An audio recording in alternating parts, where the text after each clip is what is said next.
Tere! Tere! Täna on 14. Rabaraadio saade. 13. saadet ei ole veel nähtud, sellepärast et see on meil ette salvestatud ja selle me paneme üles järgmisel nädalal. Aga seekord on siis 14. saade ja külas on Edu Külg. Tere tulemast! Tere! Ja teemaks on siis soode pärimus ja Edu enda kogemused ja keskendudes rohkem võib-olla siis Soomaale, aga laiemalt ka siis, et miks sood on väärtus lihtsalt niisama. Edu, mis või milline on sinu enda esimene sookogemus? Kuidas üldse sooni jõudsid? See on tegelikult päris huvitav, et ikkagi lapsepõlv mõjub tohutult, kui on sellest möödas, et on rohkem kui 50 aastat.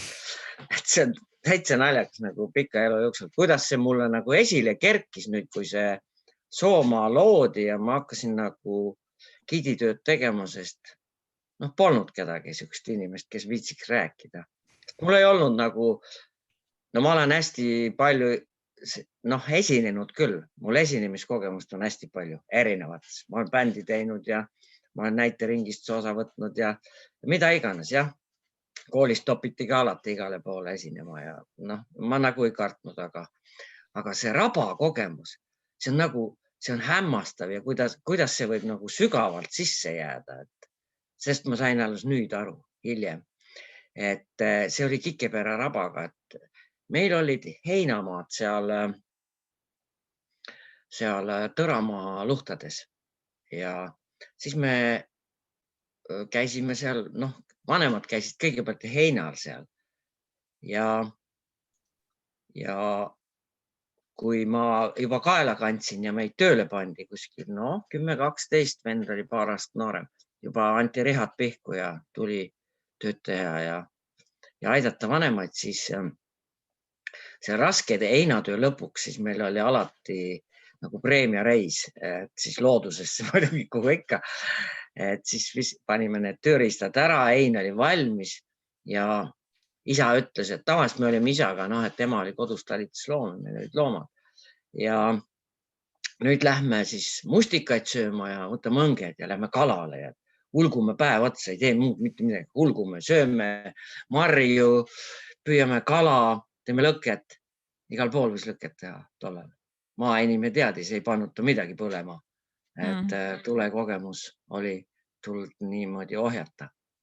Ja siis läheme, heinamaa lõpuks on selline kõrgem metsaviir ja lähme sinna metsa ja sellist küngast pidi ülemus. Äkki on sileda maastiku lõpus on küngas, mingi mägi, eestlase mõistes mägi ju, see paarkümmend meetrit ja seal on tohutu palju mustikaid ja mööda seda küngast kulgevad, pikki seda küngast kulgevad nagu tunnelid, metsloomade rajad erinevatel kõrgustel. Minu poisikese suu jäi lahti, see oli midagi müstilist, sellist kaasa haaravat, selline kogemus, mis mägi see siin on. Jah, isa siis seletas, et see on hoopiski soo. Siis läksime sellest künkast ülesse, seal olid murakad, rabaservas, aga seal oli juba hästi märg ja vesi, siis ma sain aru, et on tõesti soo, jah. Ma olin enne Ördi järve ääres käinud. See oli võib-olla, küll Ördi oli võib-olla esimene kogemus, aga see ei olnud nii muljet avaldav. Just see kõrgsoo kogemus, see rabarinna kogemus seal täitsa metsikus looduses. See avaldas muljet. Läksid sinna rabarinda, see oli selline kodune tunne, et siin on hea kuiv. Heinamaal oli ka tihti märg ja jõe ääres ja seal puude oksad olid niimoodi madalal ja nende all just need käigurajad ja tunnelid tekkis tahtma, et ma tahaks ise siin peidus olla ja siin elada. Selline kogemus. Ja siis ma alati püüan kuidagi oma sisimas vaimustuses edasi anda, kui me lähme matkarajalt või seal Soomaal on see Ingatsi matkaraja rabarind on hästi sellise kõrge atraktiivse koha peale. rajatud ja siis ma püüan seda kogemust seal oma sisemist kogemust edasi anda. Ilmselt see annab juurde esinemisele ja kõigele sellele. Vaat selline see kõrgsoo ehk raba kogemus. Ja. Aga kas sellist tunnet või taju on sul siis hiljem ka nagu tulnud või see ongi su sisse jäänud ja kui sa siis hiljem oled sattunud? See on jäänud ja kui on see aeg nüüd, kus tohib sinna Kikepere rabarenda minna. No muidugi neid loomade radasid on seal Kuresoo servas ka, aga sinna tavaliselt nagu, no see jääb liiga kaugele ja sinna ei jõua. Aga kui on olnud see sügisene suurvesi seal Halliste luhtadel ja puisniidul, seal tavaliselt ujutab väga kergesti kohe üle, nii kui vihma tuleb. Siis saab kanuuga minna sinna Kikepera serva. Seal on need rajad ikka hästi müstilised ja metsikud seal, nagu ronid mööda neid loomatunneleid. Ja siis ma püüan nagu ka inimesi sinna viia. Seal ei ole nagu matkarada, ongi need loomade rajad. Ja see on seda, need mustikavarsi ja need radasid seal. Seal üleval on jõhvikad ja nüüd sügisel on seal jõhvikad. Ja.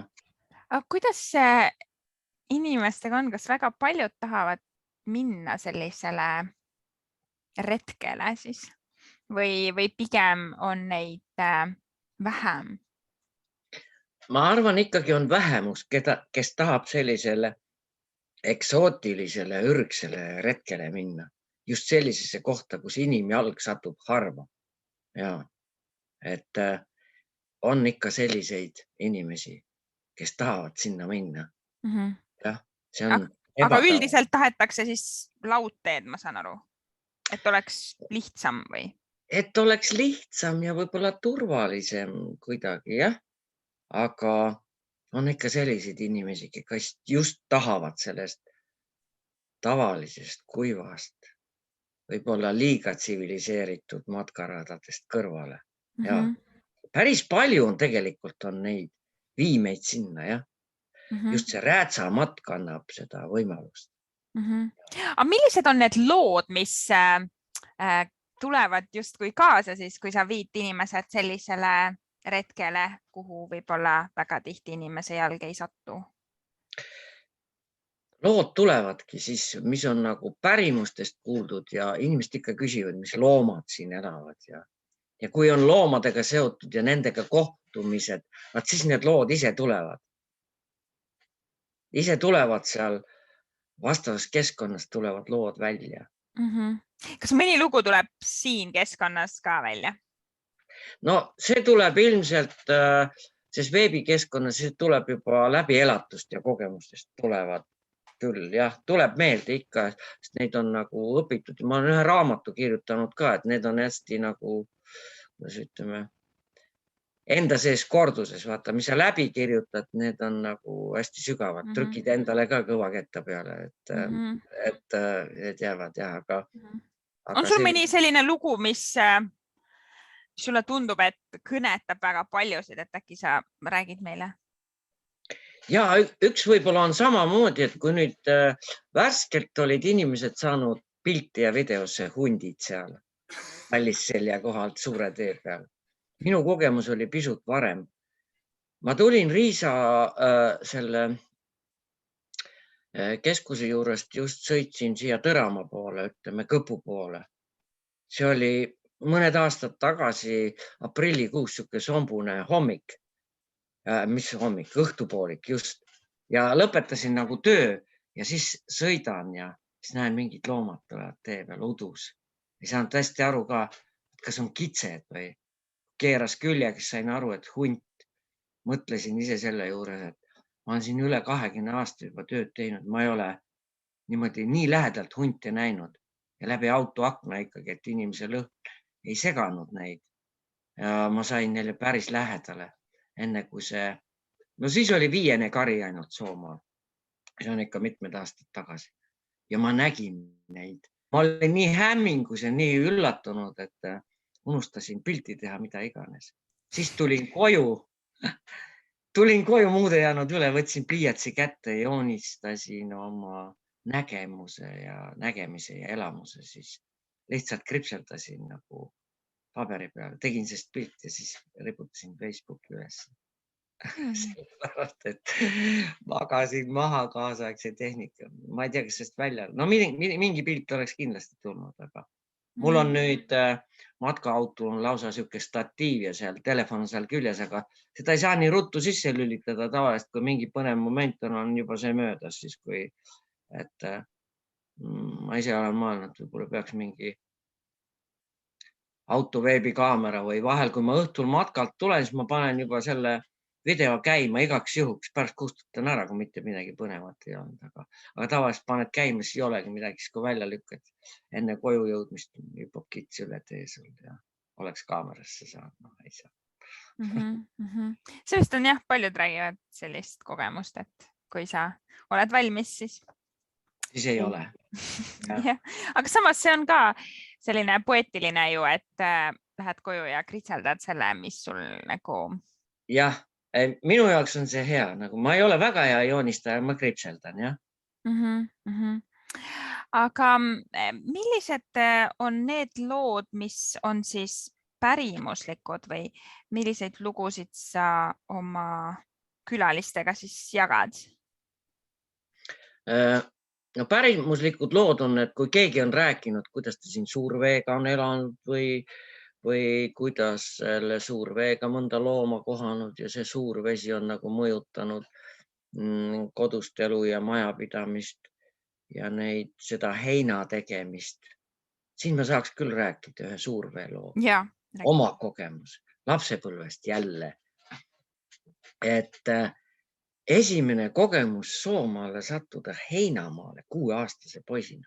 See on võib-olla selline veel elamuslik. Aga ma ei tea, mis vedru see oli. See tahtmine kala püüda vist. Saada sinna jõe äärde. See oli juba osa heinamaid niidetud ja oli juba seda lagedat maad. Et ma ei paista muidu sellest heinasest välja ja putukad söövad mara. Ma olin ikka 6-aastane, väga pisike. Ja isa võttis kaast, ma nii väga tahtsin. Ja selle kasti auto peal sõita seal pinkidega, siis mul oli mingi õng kaasas. Veel autojuht nagu kiusas mind, ütles selle õnge jooksi ümber auto, ma jooksin järgi.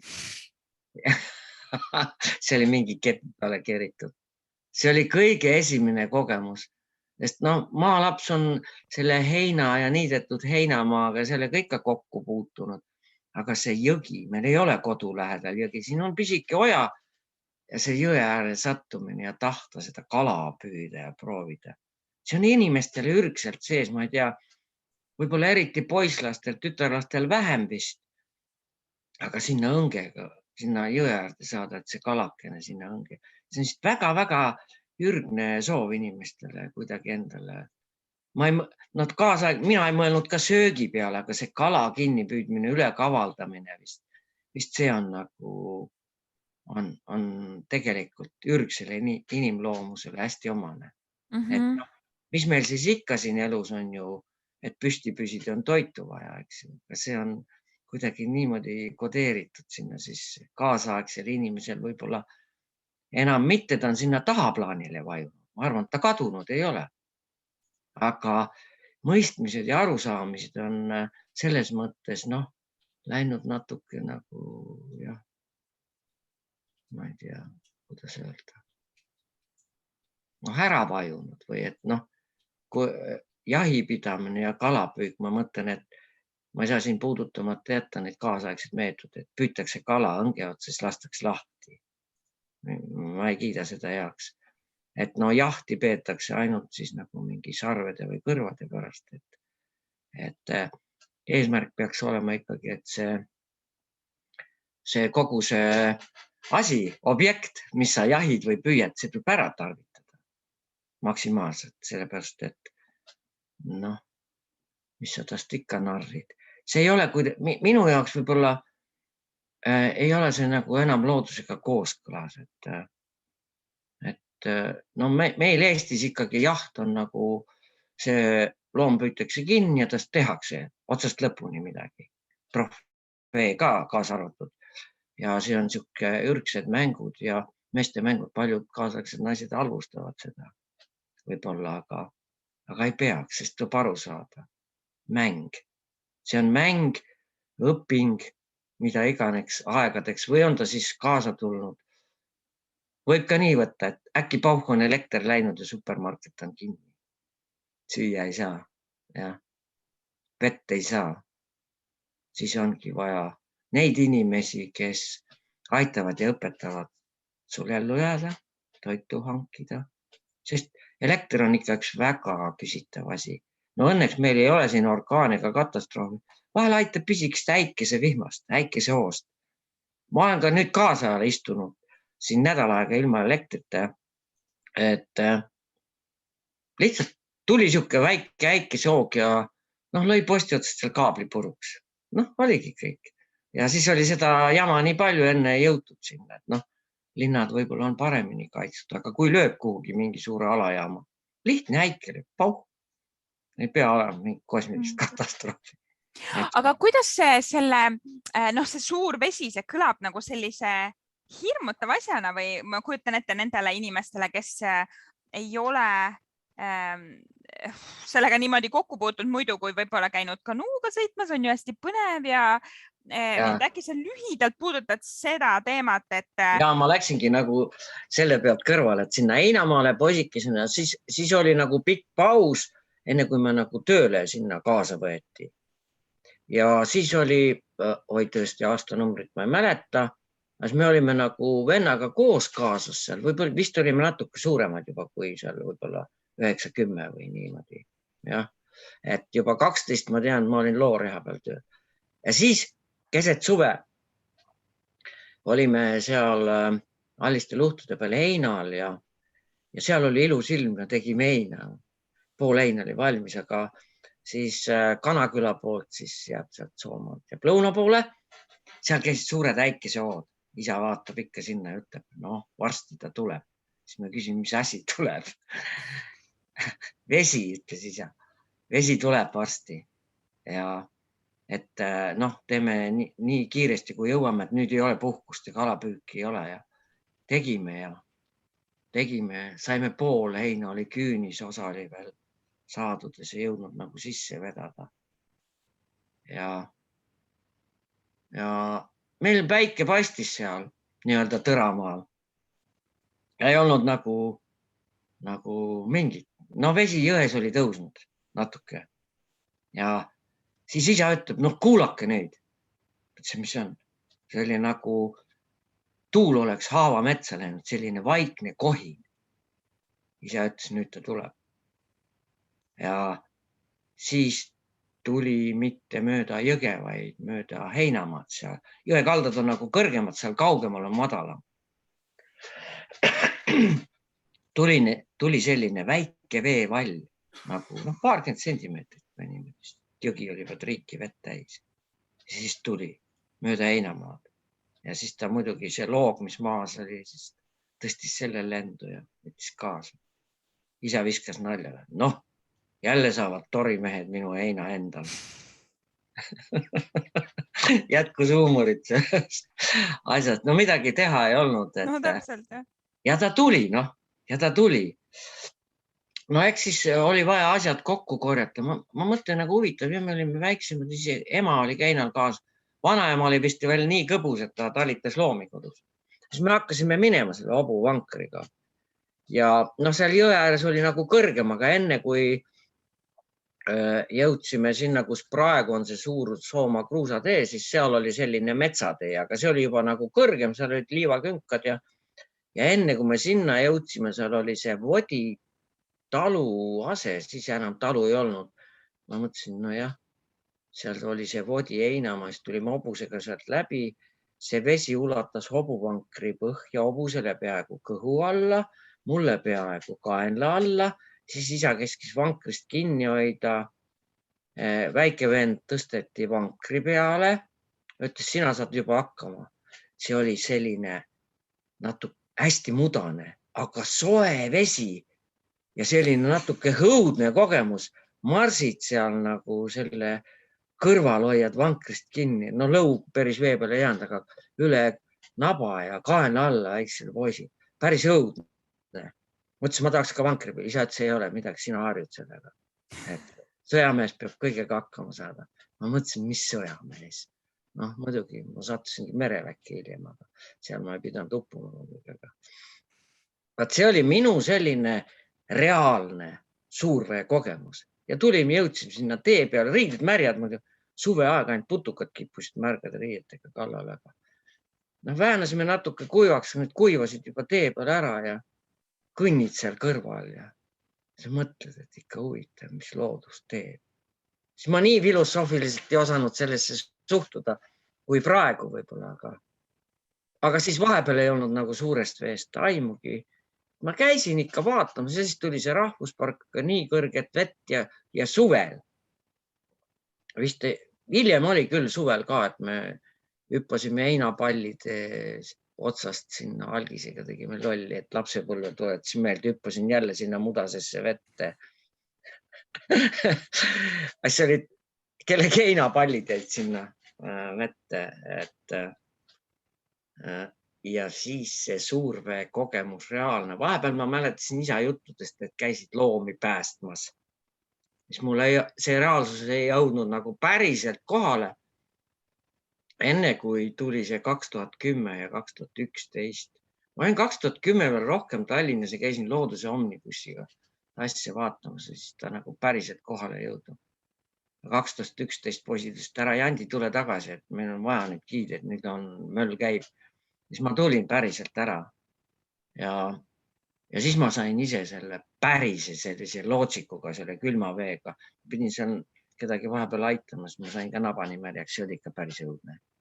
See oli väga külm. Okei, aga sellised mõisted nagu eksitajad ja väljavedajad. Ja, see on võib-olla ka see teema, mida nagu teised juurde võib-olla rääkinud. No need on nagu sellised vanema rahva mõisted, eksitaja ja väljavedaja.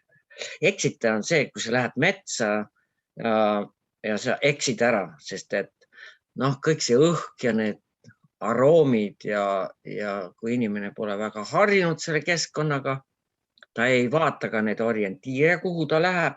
Võib-olla kui päikest on aimata ja näha, kus pool on lõuna ja heledam. Aga kui on selline hästi sombune ja vihmane ilm, siis jah, siis on nagu päris keeruline ja kaasaegsed vahendid, aku võib tühjaks saada ja võib-olla ei aitagi välja. Ja siis, et kui inimene ära eksib, on selline, et siis see loodus eksitab sind, ta ei võta sind nagu omaks või see on siis see eksitaja. Aga vedaja on ikkagi see, kes sind välja toob. On ju, vaata, jõgedel on parvemehed ja ülevedajad ja vedaja on siis tulnud sellest, et kui sa saad vedajaga hästi kaubale, et siis ta aitab su metsast välja. Et seal on nagu omistatud vanema inimesed on nagu personaliseerinud vaata kõiki neid vaime ja vaimuolevusi ja neid energiaid.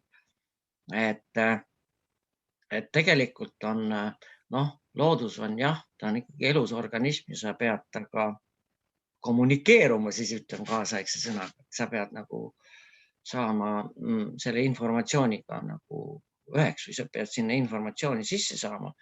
Ma olen siin vaadanud mõni fotograafki juba nagu kasutab, et läheb metsa, siis koputab puu peal, kas ma tohin sisse tulla. Sa ei pea otse koputama, aga kui sa lähed sinna metsaserva, seisatad ja mõtled lihtsalt selle peale, et ma tulen nüüd nagu külla või lähed nagu sõbralegi külla, siis koputad ukse pealt, kas tohib sisse astuda, kas on sobiv moment. Võib-olla ta on nagu just väga hõivatud, et ei saa. Metsaga samamoodi. Tegelikult on küll, et kas sa lülitad ennast sinna sisse või ei lülita sinna sisse. Ja eriti oli see mul tunda. Ma mõtlesin, ma maapoiss, tulen siia, hakkan siin Soomaal nüüd giidi tegema. Loodus ei võta ka sind omaks, kui sa oled nagu ära. Tegelikult me oleme looduses sees kogu aeg nii või naa, aga programmid on teised. Me oleme natuke teise programmi peal seal linnas.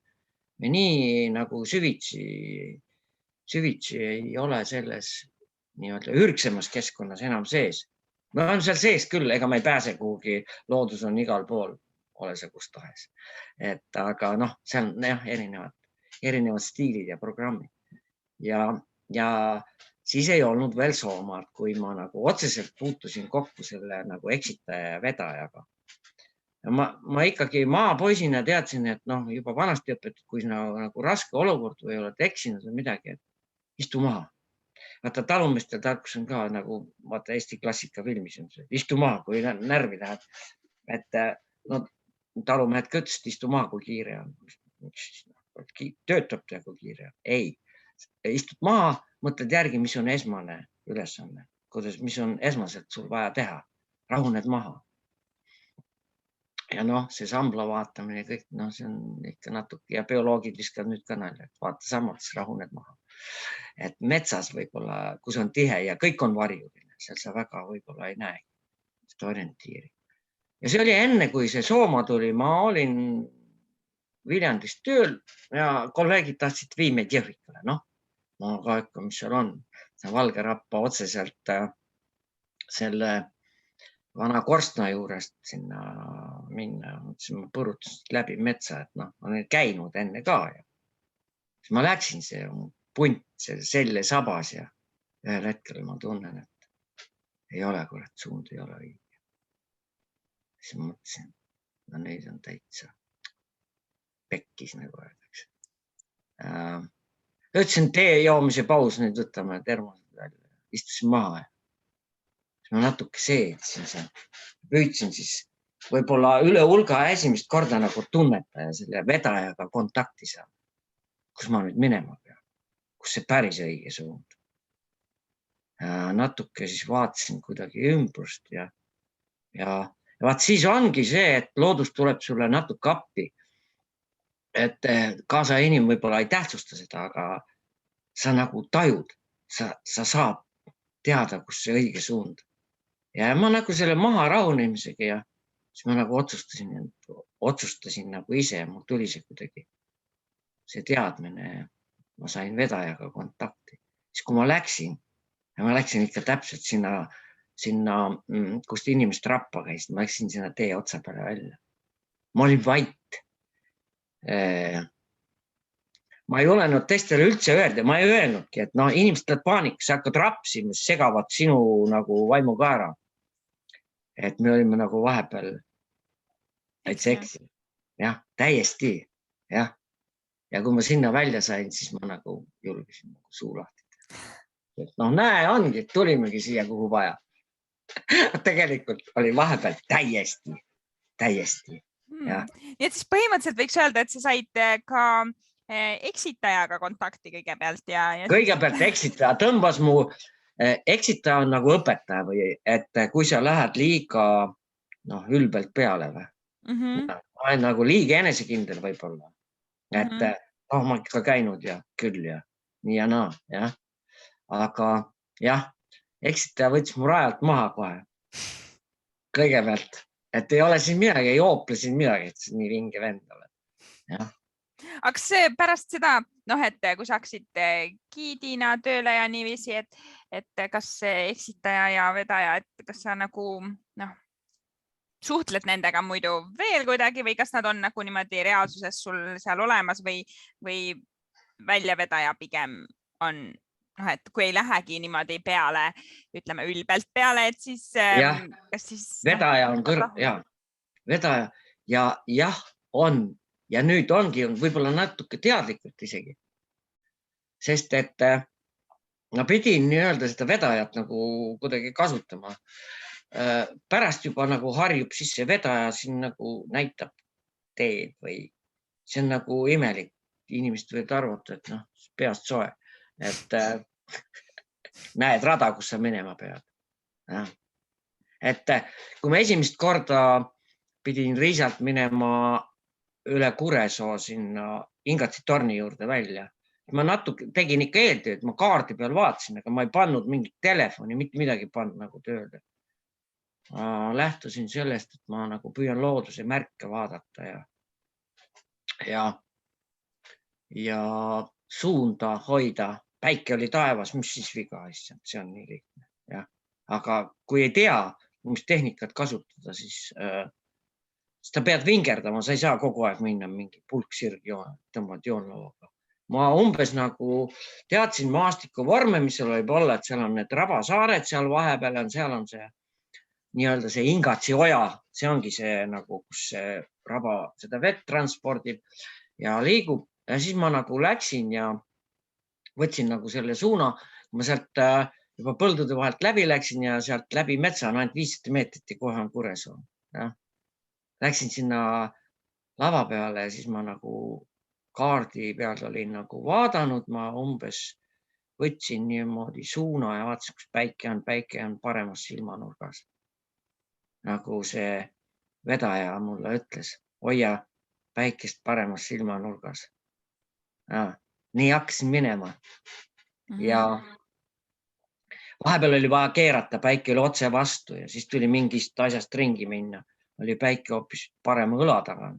Siis tulin, jälle pidin võtma suuna, et päike oleks paremas silmanurgas.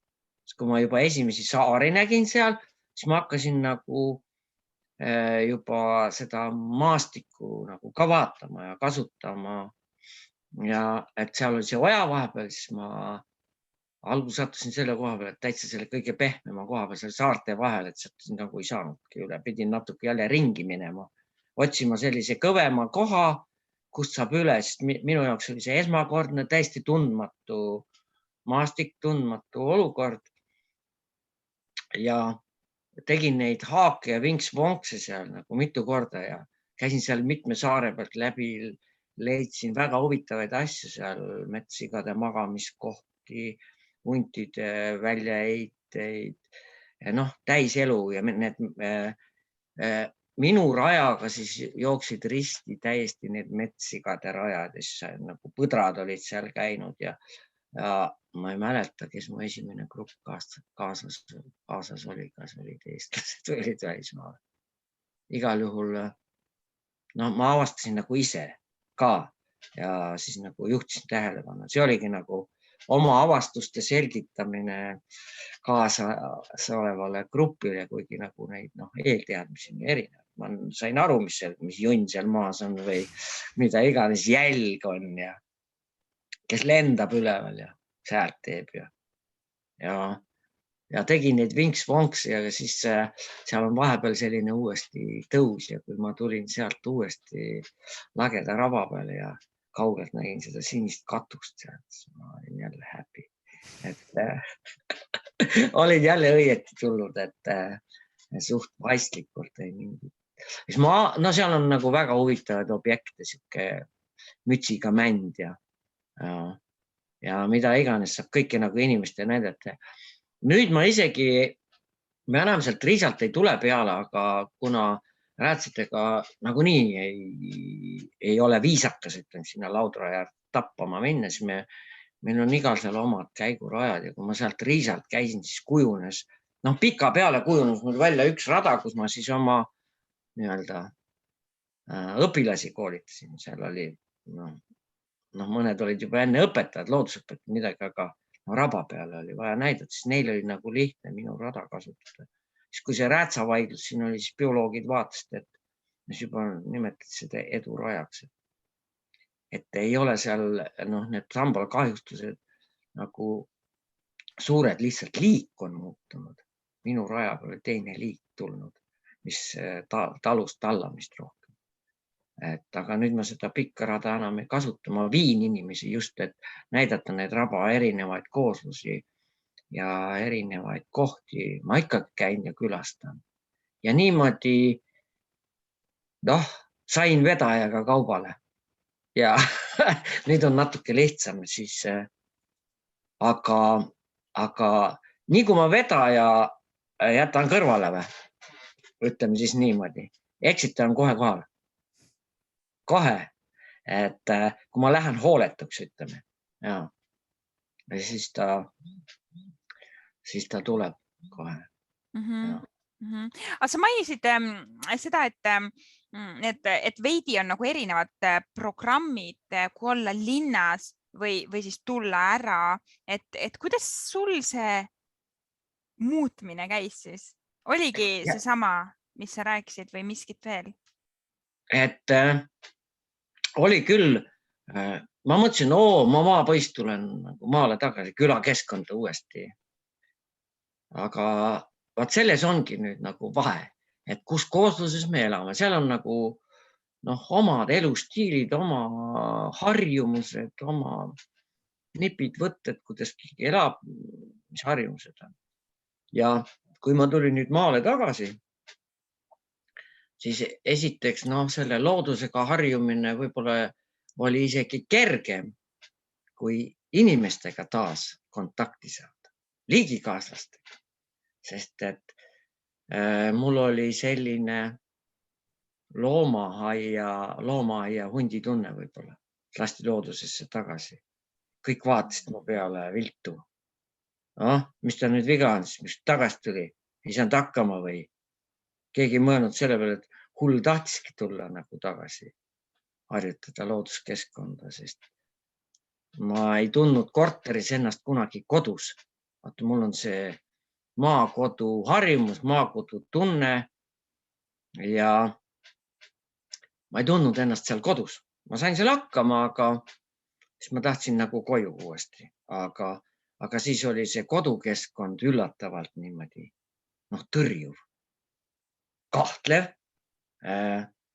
ja see võttis päris mitu aastat aega, sest et minul olid ju teised harjumused. Ma tahtsin maal ka oma elu hakata linnamehe moodi natuke korraldama ja tegema, kuigi need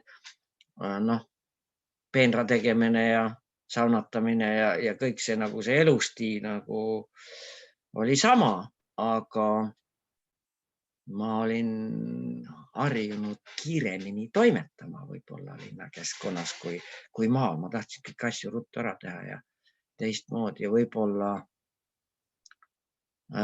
teise kvaliteediga ja lisandunud oskusi võib-olla oli ja see suhtlus inimestega. Linnakeskkonna suhtlus inimestel on kuidagi kiire ja pindmine võib-olla ka julgeks. Oma sõprusringkonnas võib-olla suhtud ka sügavamalt. Aga kui sa lähed naabrimehe juurde maal, ei ole juttugi, et sa käid, piuh-paah, viskad üle ukse ja lähed minema. Sul on aega vaja, sa pead istuma maha köögilaua taha ja inimesega juttu ajama. Vahel, kui sa olid juba harjunud mingit asja tuua viia töö käigus seal, naabrimees oli masinate mees ja siis nagu lepitakse selle. Aga võib-olla tänapäeva siin ma vaatan suurmajandis võib-olla ka, et ja üldse, mis ongi kadumas, ongi selline isikuline või privaatne suhtlus, mis on sihuke soe südamest südamesse, hingest hingesse, silmast silma. Minu töö õnneks on sihuke. Muidu oleks, jah, ja ma kasutan seda oma maapoisi empaatiavõimet, siis ütleme niimoodi. Jah. Ja oma olemuslikku vajadust selles töös inimestega otse suhelda, silmast silma, südamest südamesse. Seda ei saagi õnneks teistmoodi teha. Sa suhtled otse inimestega grupis ja sa pead jälgima neid, vaatad neile otsa, kas ta kuulab sind või kas su jutt on talle huvitav või ei ole. Aga mis soodes, rabades, kui sa käid oma külalistega, mis neid siis kõige rohkem huvitab või mis su taju on? Huvitabki see, et miks see kooslus nii on ja võib-olla see, et inimtühi maastik, vaikus, ei ole linde loomi ka eriti näha. Just see rabamaastik ongi selline ja see räätsamatk on selles mõttes, kuigi siin on nagu mida iganes negatiivseid asju. Minu meelest on see ainuke viis tsiviliseeritud inimest viia päris sinna looduse sisse.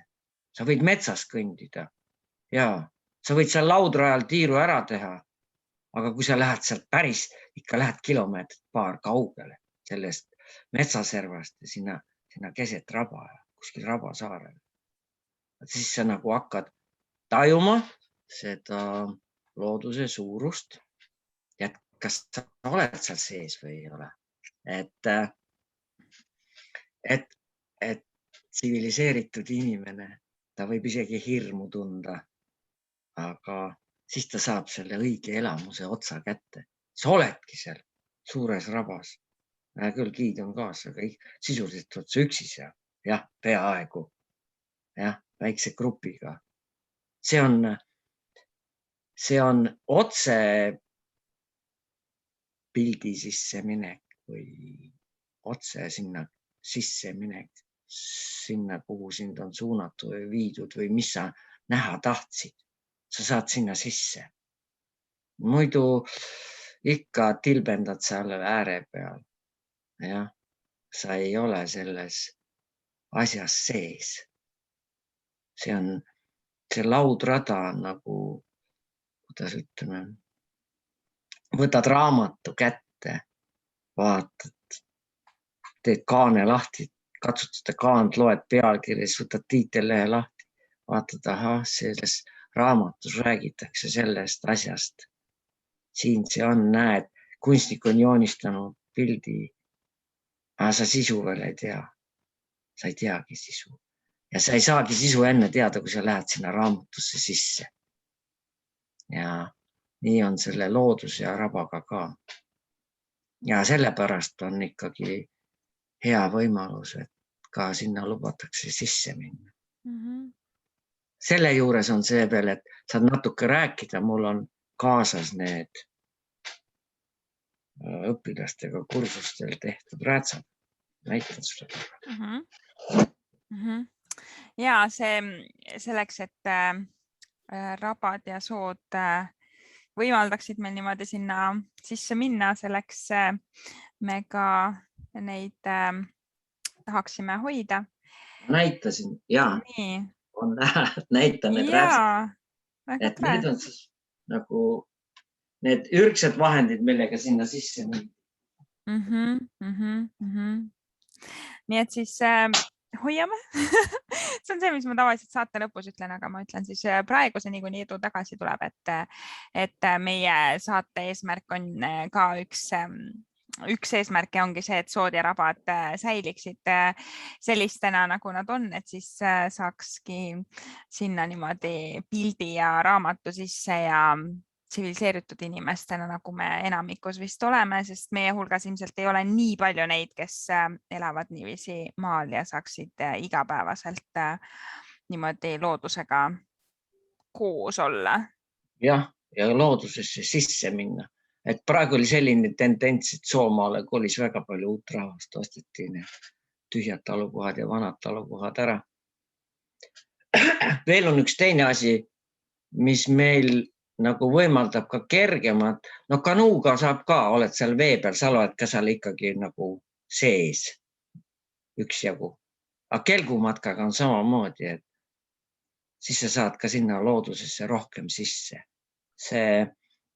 Need organiseeritud matkarajad on väga head ja toredad, et nad on, saab niigi palju.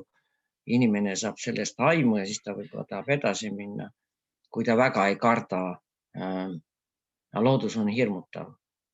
Võib-olla hästi huvitav fakt selle räätsamatka juures on see, et mismoodi käituvad rohkem loodusinimesed, mismoodi tsiviliseeritud inimesed, asfaltinimesed, ma ütleks. Kui ma räägin, et see vesine koht ja see on ohtlik, see on tajutav, see on arusaadav.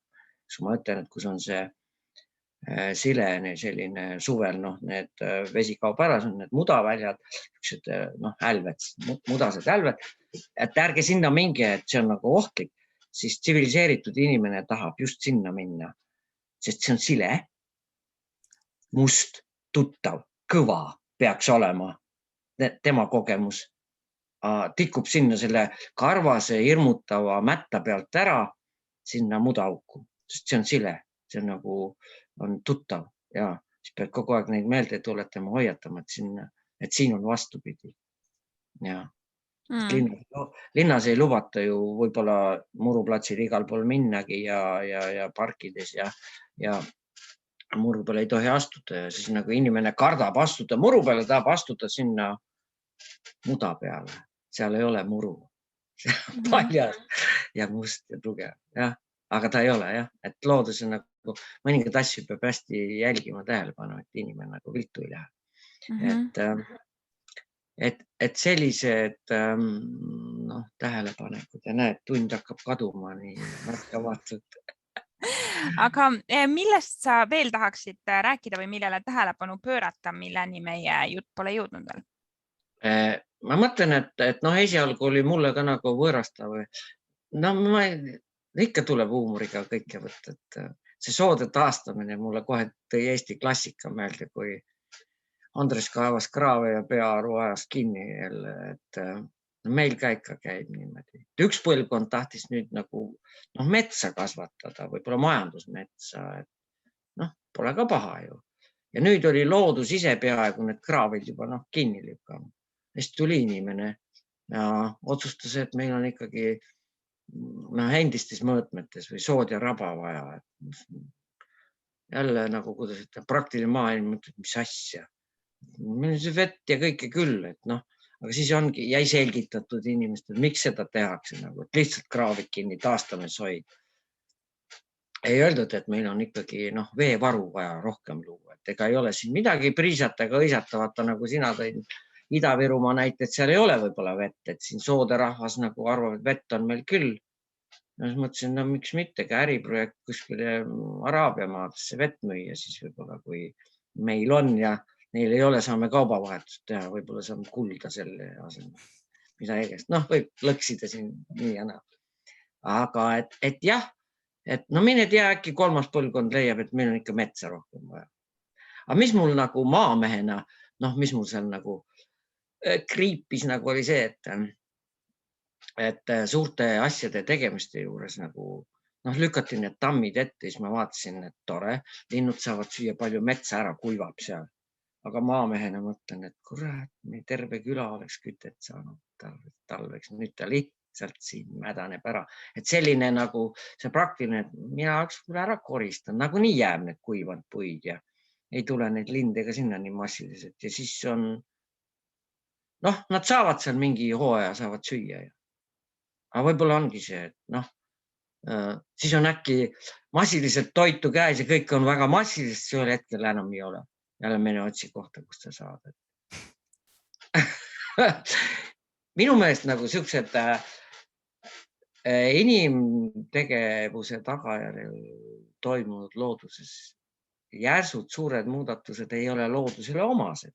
Need on, kas sa kaevad kraave või lükkad neid kinni või teed lageraia lanke. See on looduse jaoks šokk nii või naa. Tal võtab nagu aega, kui inimene ise aitab taastamisele kaasa, siis küll. Aga vaata, nüüd on nagu see suur vahe olnud selle kraavite kaevamise. Ma mäletan väga hästi. Ma teenisin raha sellega. Ma olin vist, kas ma põhikooli lõpus või keskkooli poiss, suvel käisin melioraatoril abiks, lindipoiss olin siis.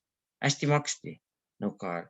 See on nagu ja siis üks töömees oli kaas, kes neid poste ja visiire pani, kui need kraave looditi ja neid pisikesi sihtisid. Ma raidusin ise ka kaikaga pilliroogu ja aitasin.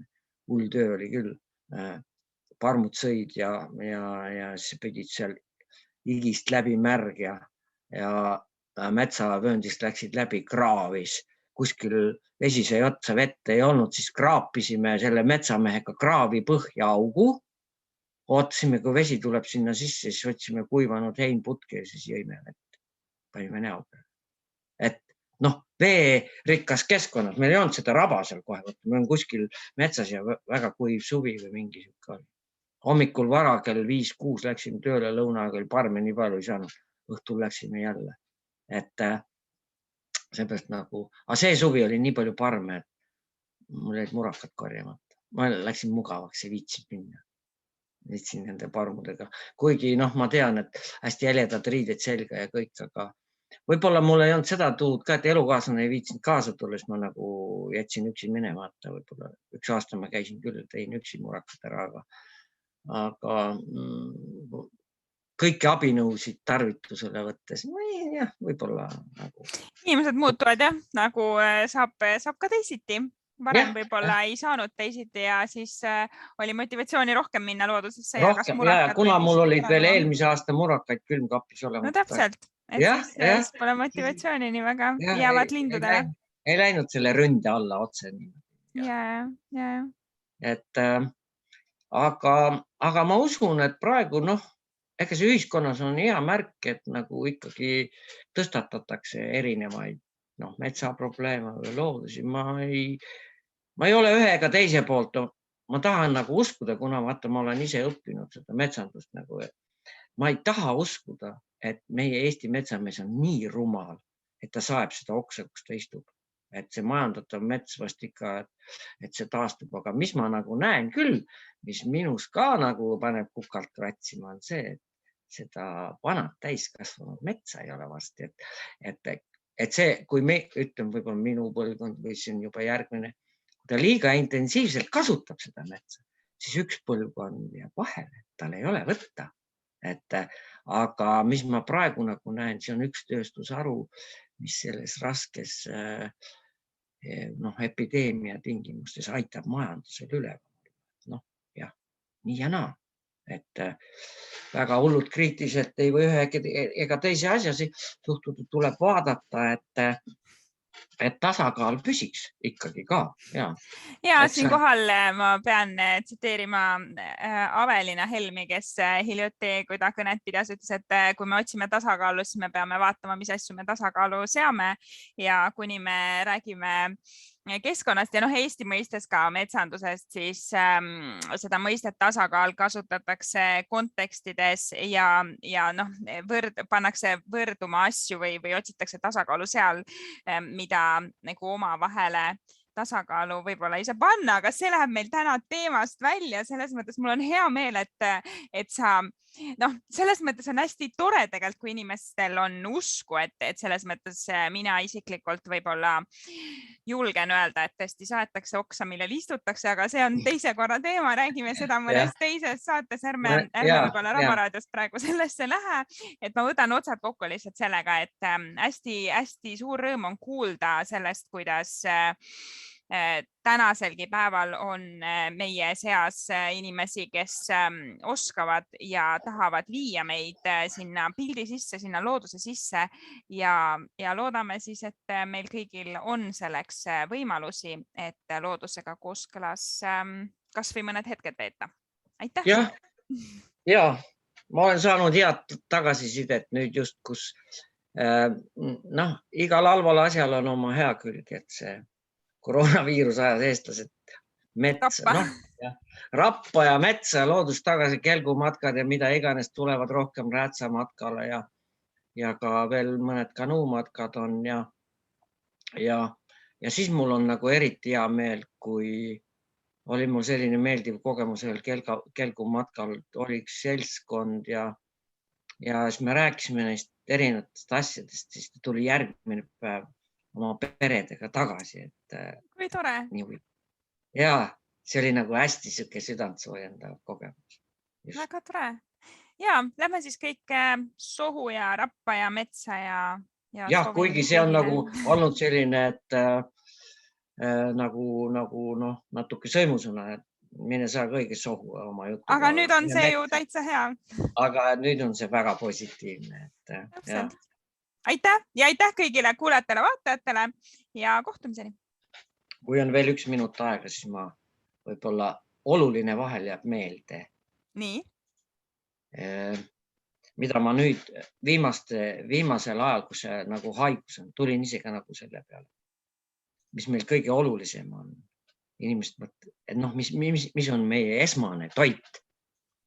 Meie esmane toit on rikas õhk, inimesed pakuvad seal naljaga mõni kartulit ja mõni vett isegi nagu tõsimeeli ja siis lõpuks, kui nagu ma küsin, et mida me tarbime iga sekund ja ööpäeva ringselt, siis taipavad, et see on üks olulisemaid asju, et meil on nagu praegu võtta, mis annab meie vereringele esmase tugevuse ja immuunsuse, see ongi rikas õhk.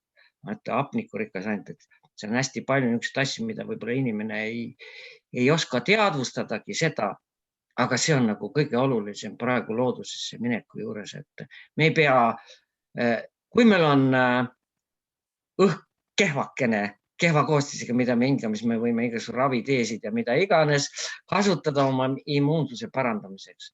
Aga seda rikast õhku on kõige rohkem vaja. Ja ja üle muud kui mine metsa.